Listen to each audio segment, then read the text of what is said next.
I never expected that a citywide power outage in the dead of winter would change my life. But that's exactly what happened. That, and a burst pipe.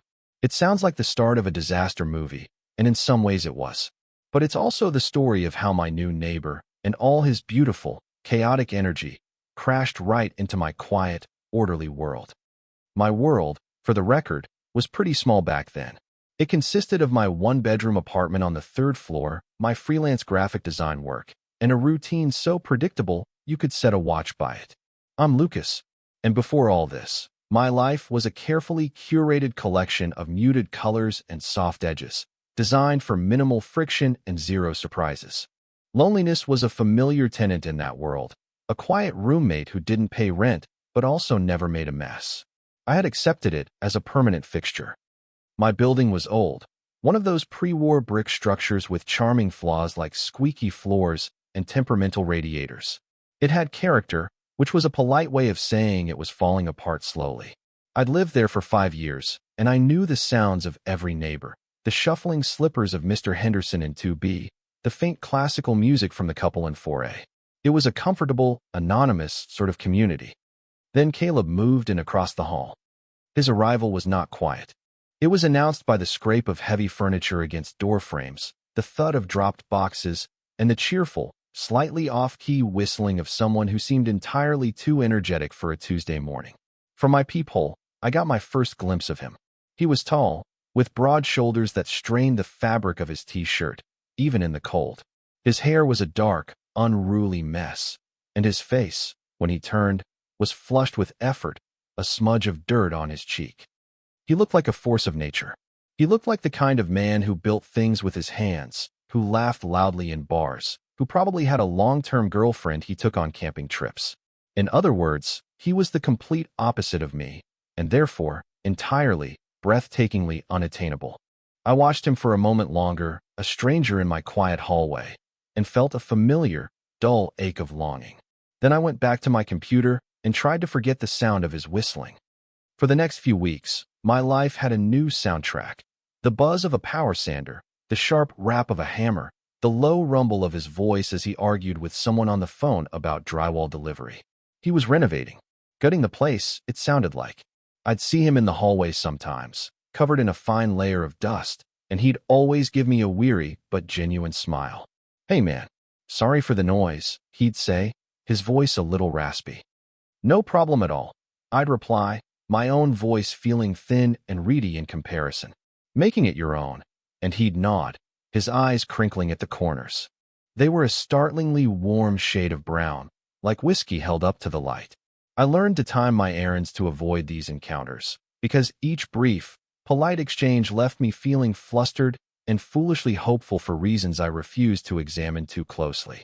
He was just a neighbor, a very handsome, very loud, and almost certainly very straight neighbor. My perception of him was built on these fragments.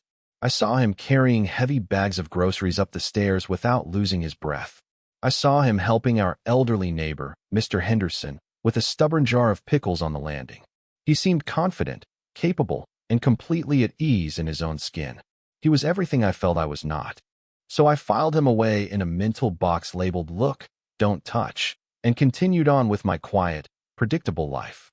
It was safer that way. The winter that year was brutal.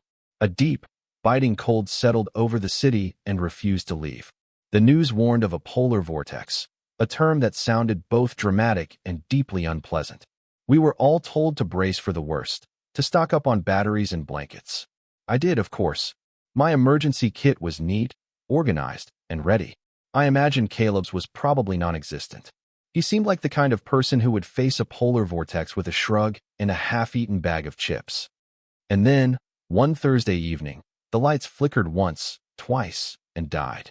My computer screen went black. The hum of the refrigerator ceased. A profound and sudden silence fell over the building, broken only by the howl of the wind outside.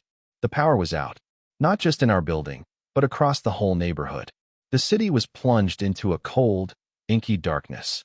I lit a few candles, their small flames dancing and casting long, flickering shadows on the walls. The quiet was absolute. My orderly world had just been disrupted. I just had no idea how much. I spent the first hour wrapped in a thick comforter, reading a book by candlelight. It was almost peaceful, in a strange, antiquated way. The cold, however, was no longer a vague threat. It was a physical presence, seeping through the old window frames and creeping across the floorboards. My radiator, my only source of heat, was silent and cold to the touch. The temperature in my apartment was dropping fast. That's when I heard the frantic knocking. It wasn't a polite tap. It was a loud, urgent banging that echoed through my apartment. My heart jumped into my throat. No one ever knocked on my door like that. I crept to the peephole, my breath fogging the tiny lens, and saw him. It was Caleb, standing there in the dark hallway, illuminated only by the faint blue light of his phone. He was wearing a thin sweatshirt and looked completely panicked. I opened the door. "Caleb, is everything okay?" He looked up, his eyes wide. "Hey, not really," he said, his voice tight with stress. "Listen, this is a crazy thing to ask, but I've got a bit of an emergency." He ran a hand through his already messy hair, making it stand on end. "My place is flooding." "Flooding?" I repeated, peering past him into the darkness of his open doorway. I could hear a faint hissing sound and the unmistakable gush of running water. "What happened?" "A pipe burst," he said, shaking his head in disbelief. "A frozen pipe in the wall behind the sink. I managed to find the main shut off, but there's already an inch of water everywhere. My stuff is getting ruined." He looked utterly defeated, the usual confidence gone from his face, replaced by a raw vulnerability that was startling to see. "And with the power out, I can't even call a plumber until the morning. I don't suppose I could maybe crash on your couch." He looked so lost standing there, a man whose entire project, his new home, was currently filling with freezing water in the dark. My carefully constructed solitude didn't stand a chance against the sheer force of his desperation. Of course I said yes. How could I not? I stepped back and held the door open wider. "Come in," I said, my voice steadier than I felt. "Of course. Come in." He let out a shaky breath of relief, the sound of it loud in the silent hallway. "Thank you," he whispered. "Seriously, thank you." And with that, Caleb, my untouchable neighbor, stepped out of the hallway and into my life. The first thing he did was apologize, profusely. "I'm so sorry to impose on you like this," he said, standing awkwardly in my small living room, dripping a little onto my hardwood floors. "This is a nightmare." He was shivering, his sweatshirt clearly not enough to ward off the chill from his flooded apartment. The cold in my own place was becoming more noticeable by the minute. "Don't be sorry. It's not your fault a pipe burst," I told him, trying to sound reassuring. "Here, let me get you a towel. And some dry clothes." I went to my closet, my mind racing. What do you give a man like Caleb to wear? All my clothes would be too small, too soft, to me. I grabbed my thickest pair of sweatpants and the largest, fuzziest hoodie I owned, a gray monstrosity I only wore when I was sick. I handed them to him, along with a towel. "The bathroom is just there. I hope these fit." He took them with a grateful smile. "Anything is better than this," he said, gesturing to his damp clothes. While he changed, I busied myself with making my couch more hospitable. I laid out my best quilt and a couple of pillows, arranging them and then rearranging them, my hands needing something to do. The candlelight made the whole situation feel surreal, like we were characters in a play. The quiet man and the displaced neighbor, thrown together by a sudden crisis. When he came out of the bathroom, I had to stop myself from staring. The sweatpants were a little too short, ending just above his ankles, but the hoodie fit him well, swallowing his frame in a way that made him look softer, less imposing. He looked comfortable. He looked like he belonged here, in my living room, wearing my clothes. The thought sent a jolt of something warm and terrifying through me. "Fits perfectly," he said, running a hand over the soft fleece. "This is amazing." "Thank you, Lucas." He used my name, and the sound of it in his deep voice was different, more real. We had moved beyond "hey, man," and into something new. We spent the next hour talking, our voices low in the dark. He sat on one end of the couch, and I sat in my armchair, a safe distance away. I made us instant coffee on my little camping stove, and we drank it from mugs held in both hands for warmth. That's when he started to open up. He told me about why he moved here, to a city where he knew no one. He'd been working a construction job back home, a job he hated, saving up every penny to buy this apartment and start his own custom furniture business. The renovation wasn't just a project. It was the foundation of his entire future. "I've never built anything that was just for me before," he confessed, his gaze distant, lost in the flickering flame of the candle on the coffee table. "My whole life has been about building things for other people. This was supposed to be mine." He sounded so different from the confident, whistling man I'd constructed in my head. There was a deep well of insecurity in him, a fear of failure that I recognized because I felt it every time I sent a design off to a client. He wasn't a force of nature. He was just a person trying his best to build a life, and right now, he felt like he was losing. In that moment, the carefully built wall between him and me began to crumble. He wasn't unattainable. He was just human. "You'll fix it," I said, the words coming out before I could second-guess them. "The damage can be fixed. And your business will be great." He looked over at me, a small, sad smile on his face. "How do you know?" he asked. "Because you care this much," I said simply. "People who care that much don't fail." The look he gave me then was intense. It was a look of genuine surprise, and something else I couldn't quite name. It was as if he was seeing me for the first time, not just as the quiet guy from across the hall, but as someone who might actually understand. We fell silent after that, but it wasn't an awkward silence. It was comfortable, filled with the unspoken understanding that had just passed between us. The cold was getting worse, the kind of deep chill that settles into your bones. I was shivering, despite my blanket. Caleb noticed. "You're freezing," he said. "Come on, sit over here. We can share this quilt. It'll be warmer." My mind screamed 1,000 different protests. Too close. Too dangerous. But my body, desperate for warmth, betrayed me. I moved from my chair to the other end of the couch, and he draped the heavy quilt over both of us, our legs close but not quite touching underneath. The shared heat was immediate, a small pocket of warmth in the freezing apartment. And as we sat there in the dark, a small, significant thing happened. His hand, which was resting on the cushion between us, shifted slightly, and his pinky finger brushed against mine. It was a tiny, fleeting touch, probably an accident. But neither of us moved away. We stayed like that for what felt like hours, not talking, just breathing in the quiet dark. The cold was relentless, a persistent thief stealing the warmth from our small sanctuary. Even huddled together under the quilt, a shiver would rack my body every few minutes. Caleb, despite his size, was shivering too. My apartment, my safe, controlled space, had become an icebox. "This is ridiculous," Caleb finally murmured, his voice a low rumble beside me. "We're going to freeze to death on your couch." He had a point. The temperature had dropped to a level that was no longer just uncomfortable. It was becoming a genuine concern. We had to do something more. "I have more blankets in the bedroom," I offered, my teeth chattering slightly. "We could pile everything we have on the bed. It's the smallest room. It might hold the heat better." It was a logical suggestion, born of necessity. But the implication of it hung in the air between us. Sharing a bed. The thought was both practical and terrifyingly intimate. "Good idea," he said, his voice carefully neutral. We moved in a slow, cold-numb daze, gathering every blanket, quilt, and comforter I owned. We piled them onto my bed, creating a massive, soft nest. It looked absurd, but it was our best hope for staying warm. We crawled in, fully clothed, him on one side and me on the other, a small, rigid space between us.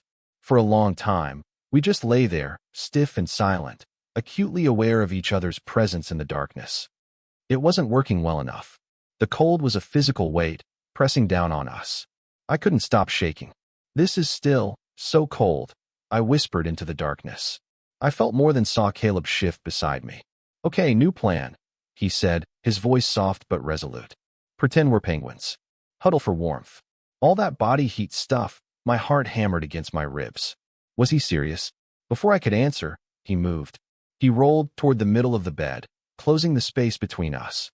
"Come on, Lucas," he whispered. "It's just for warmth." "I promise." Hesitantly, I turned onto my side to face him. The air was thick with a tension that had nothing to do with the cold. We were inches apart, his breath a warm puff in the frigid air. We lay like that for a moment, two frozen statues under a mountain of blankets. Then, he did something that shattered my entire world. He reached for the hem of the large gray hoodie I was wearing, the twin to the one he had on. "Sorry," he breathed, his voice barely audible. and then he slipped his head and shoulders inside my hoodie. Suddenly, we were in a tiny, dark, shared space. His face was right there, inches from mine. I could feel the warmth of his skin, see the faint outline of his features in the almost total blackness. My breath caught in my throat. He pulled the hood up, enclosing both of our heads, creating a private, insulated world just for us. It was dark and warm and smelled faintly of him, of sawdust, and something uniquely Caleb. My mind went completely blank. All I could feel was his closeness, the heat radiating from his body, the soft brush of his hair against my forehead. We were cocooned together, impossibly close. "Better?" he whispered, his voice vibrating through the fabric, through me. I couldn't form words. I just nodded, a tiny, jerky movement. His eyes, even in the deep shadows, were fixed on mine. I could feel his gaze, questioning, searching. The world outside our little shelter ceased to exist. There was no cold, no power outage, no flooded apartment. There was only this suffocating, exhilarating proximity. Time seemed to stretch and warp. I could hear my own heart, a frantic, thudding rhythm against the quiet sound of his breathing. He didn't move away. If anything, he leaned in a fraction of an inch closer. The air grew thick, charged with unspoken questions. What was this? What was he doing? Was this just about survival, a desperate attempt to stay warm? Or was it something more? And then, very slowly, as if giving me every possible chance to pull away, he closed the remaining distance between us. His lips met mine. It wasn't a demanding kiss. It was soft, tentative, a question asked in the dark. It was warm and gentle, and it sent a shockwave through my entire system, lighting up every nerve ending that had been dormant for years. I instinctively kissed him back, a silent answer to his silent question. It was a kiss born of cold and darkness, but it was the warmest thing I had ever felt in my life. The kiss ended as gently as it began. He pulled back just enough to look at me again in our shared, dark world. We didn't speak. We didn't need to. In the absolute quiet of the frozen apartment, under a mountain of blankets and inside the ridiculous intimacy of a single hoodie, something fundamental had shifted between us. He rested his forehead against mine, and for the first time all night, I finally stopped shivering. The next morning, I woke up to a strange and unfamiliar sound, the low hum of the refrigerator. I blinked, my eyes adjusting to the slivers of gray morning light filtering through the blinds. The power was back on. For a moment, I felt a disorienting sense of relief, and then the full memory of the night before came rushing back. The cold, the blankets, the hoodie, the kiss. I turned my head slowly. Caleb was gone from the bed. The space beside me was empty, the blankets rumpled where he had been. My heart sank with a speed that was alarming. Had I dreamed it all? Was it just some fever dream brought on by the cold?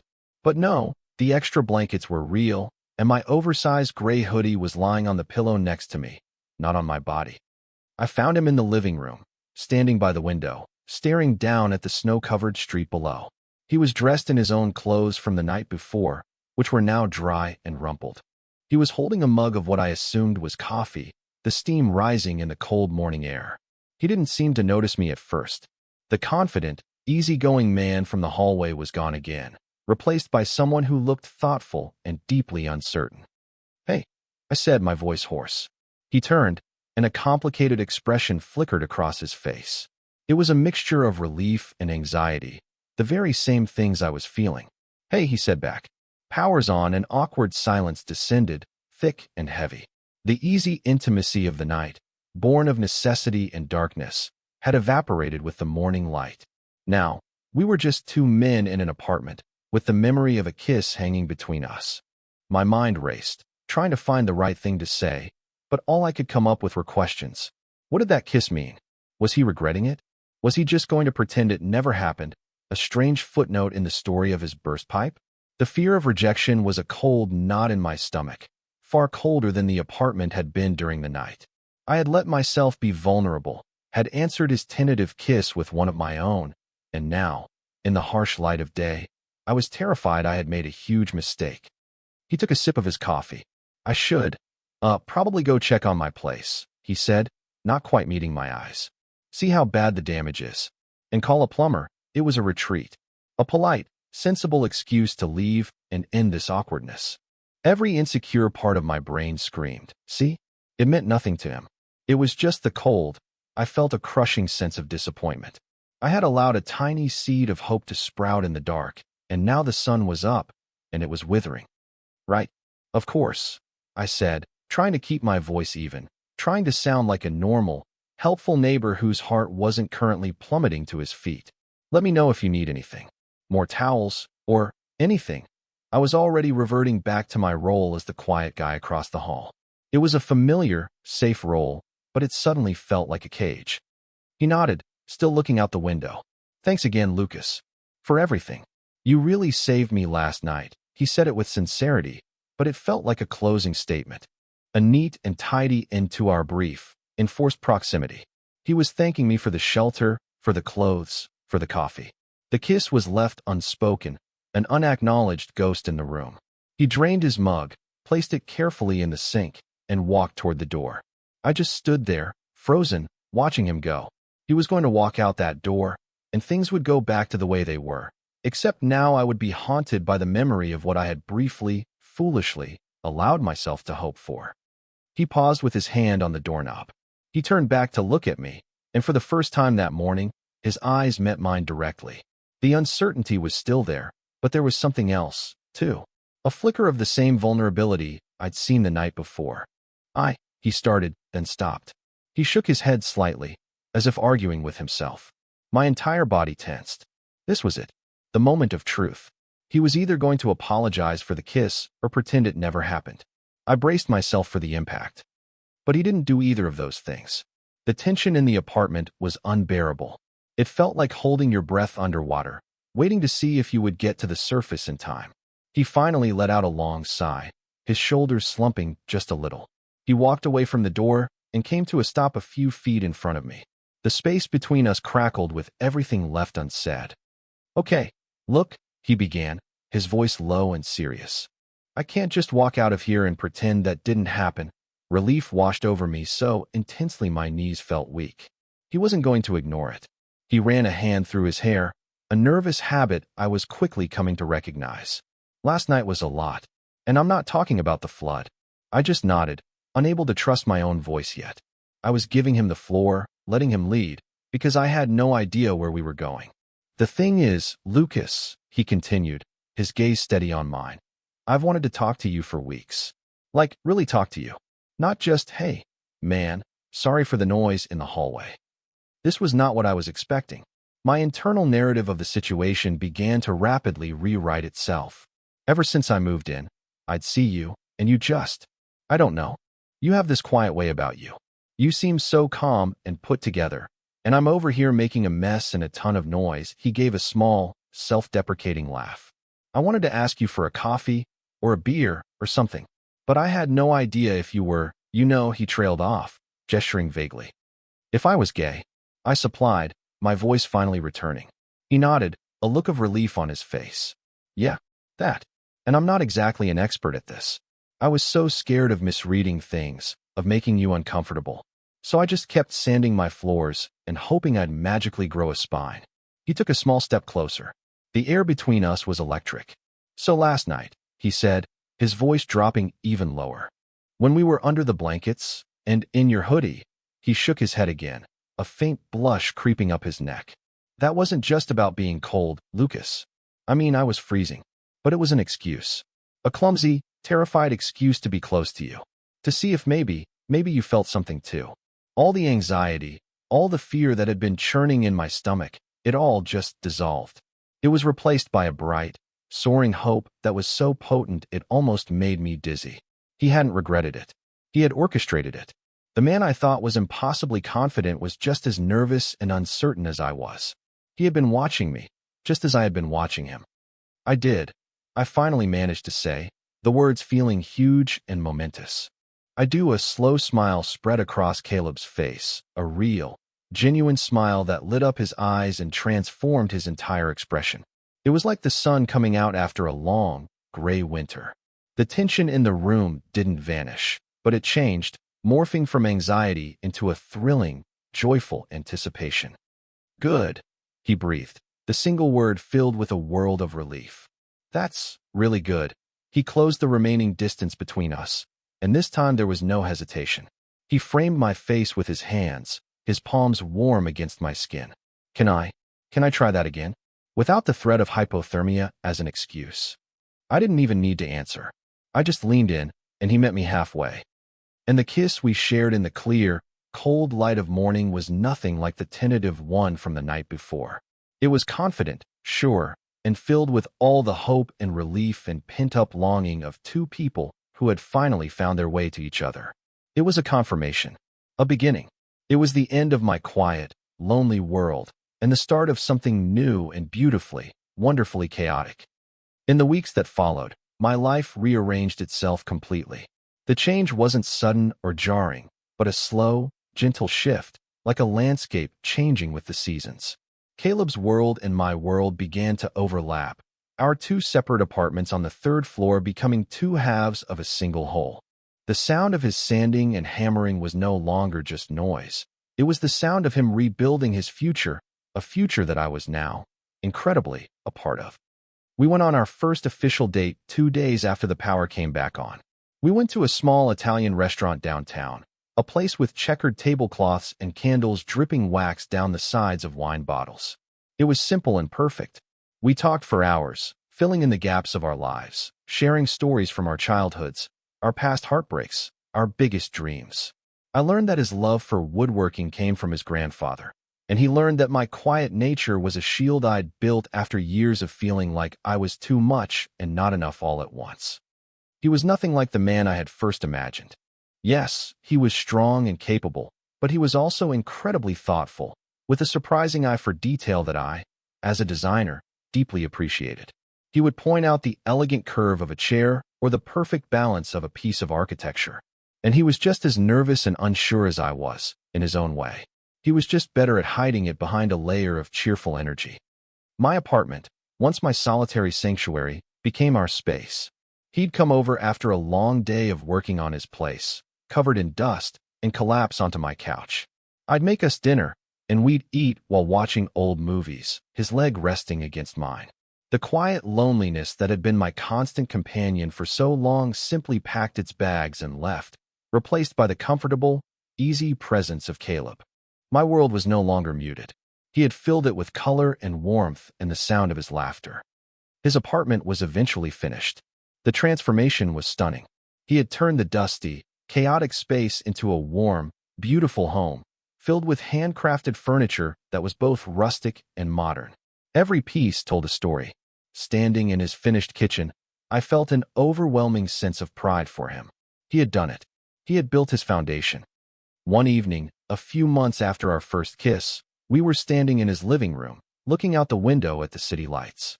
A light rain was falling, tracing paths down the glass. He had his arms wrapped around me from behind, his chin resting on my shoulder. It was a moment of perfect, peaceful contentment.